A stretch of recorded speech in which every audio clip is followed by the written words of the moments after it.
Well, I don't know what Jacob has over there. It looks like some sea monkeys and Kleenex. Hey everybody, this is Jacob with Cultivate Hydroponic Supply and... Hey, I'm Chip with Cultivate Hydroponic Supply. And today I'm here to tell you why these pre-filled compressed cocoa bricks are better for starting plants in than your traditional pot and cocoa. And that's because it's so easy. You just take it out of the box, you plug your drip emitter in there, let it hydrate, pop your plant right in, push it right aside. No breaking your back filling pots, no cutting bags, bing, bang, boom.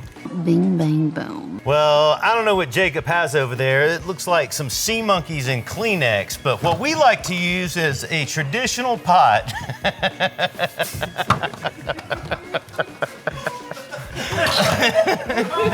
I couldn't keep it. Hold on.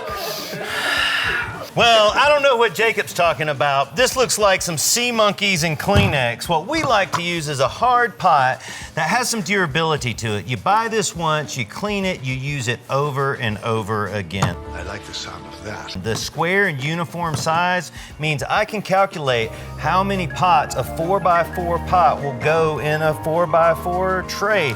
With the Kleenex, you don't even know how many you can get in the tray. But with the Kleenex, you don't have to clean it. So saves you a lot of time. Rip and dip, go on, keep on moving. Let the ripping and dipping begin. Out with the old, in with the new. The conservative gardener buys a product one time and uses it over and over and over again with no waste. You're just constantly throwing out waste with the product. We just told you why we like each of those two products. Now you go and tell us why you do in the comments. And make sure you check us out online and know all of these products, no matter which way you go, red or blue, are available at cultivatecolorado.com and in all of our stores.